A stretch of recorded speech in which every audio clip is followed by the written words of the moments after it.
एक जंगल में भूरा नाम का एक घमंडी सांड रहता था। उसे अपनी शक्ति पर इतना घमंड था कि वो अपने आप को जंगल का राजा समझने लगा था। वो रोजाना जंगल के किसी न किसी जानवर से दौड़ने की प्रतियोगिता रखता और साथ ही ये शर्त रखता कि हारने वाला जीतने वाले का जीवन भर नौकर बनकर रहेगा। बैल को नौकर बनाने के लालच में हर रोज कोई न कोई बैल से शर्त लगा ही लेता था, लेकिन बैल अपनी शक्ति से हमेशा जीत जाया करता था, जिसके बाद वो दूसरे जानवरों को अपना नौकर बना लेता था। दिन पर दिन बैल का घमंड बढ़ता ही जा रहा था। उसी वन में एक नर हिरण अपने बच्चे के साथ रहता था। नर हिरण की पत्नी बच्चे को जन्म देते वक्त ही गुजर गई थी, इसीलिए छोटे हिरण को नर हिरण ने अकेले ही पाला पोसा था।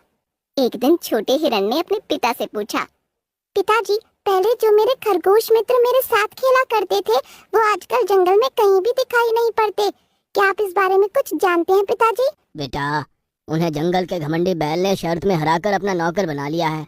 वे बिना बैल की मर्जी के फिर से जंगल नहीं आ पाएंगे। पर पिताजी, क्या हम उनकी कोई मदद नहीं कर सकते? दोस्तों की मदद करना तो हमारा कर्तव्य है। तुम बिल्कुल ठीक कह रहे हो बेटा। उस घमंडी बैल का अहंकार दिन ब दिन बढ़ता ही जा रहा है। मुझे उसकी कैद में फंसे जानवरों को आजाद करना ही होगा। और दूसरे दिन नर हिरण बैल से प्रतियोगिता करने उसके पास पहुंचा। घमंडी बैल, तुम्हें अपनी शक्ति का बड़ा घमंड है ना? आज मैं तुम्हें तुम्हारी ही शर्त में हरा कर दिखाऊंगा। पर उससे पहले तुम्हें ये बात तो याद है ना कि यदि तुम मुझसे हार गए तो आजीवन मेरा नौकर बनकर रहना होगा। हाँ, मुझे याद है।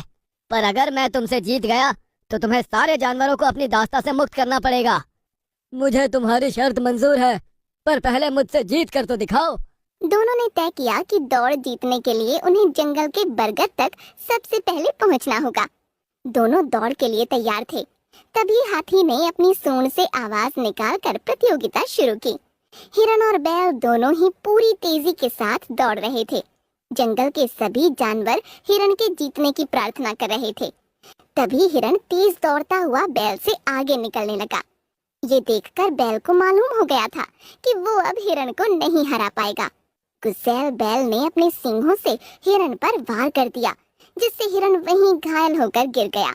बैल ने अपने सींग इतनी ताकत से हिरण को मारे थे कि हिरण पूरी तरह से लहूलुहान हो गया था। जंगल के दूसरे जानवर हिरण की मदद के लिए पहुंचते उससे पहले ही हिरण मर चुका था। हिरण ने अपने प्राण जंगल के जानवरों को बचाने के लिए बलिदान कर दिए थे। छोटा हिरण अपने पिता की लाश से लिपट कर रो रहा था। उसे इतना दुखी देखकर सभी जानवरों की आंखों में आंसू आ गए।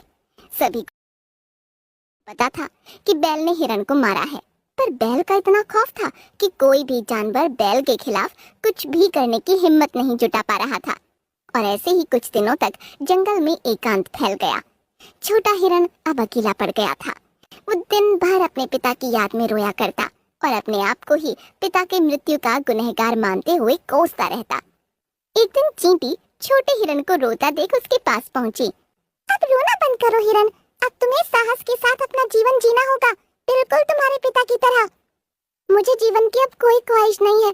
पिताजी की मृत्यु के बाद मैं पूरी तरह टूट चुका हूँ। मैं अब सिर्फ उस बैल से बदला लेना चाहता हूँ, चाहे मेरे प्राण ही क्यों न चले जाएं। नहीं नहीं, तुम्हारे पिताजी पहले ही हमारे लिए अपना बलिदान दे चुके हैं। अब तुम्हें हम कुछ नहीं होने देंगे। तुम्हारे बदले में उस बैल से बदला मैं लूंगी। पर तुम तो बहुत छोटी हो, बैल की शक्ति के आगे तुम कैसे टिक पाओगी? हर बार केवल शक्ति लगाना ही पर्याप्त नहीं होता, कभी कभी हमें सूझबूझ और अक्ल से भी काम लेना चाहिए।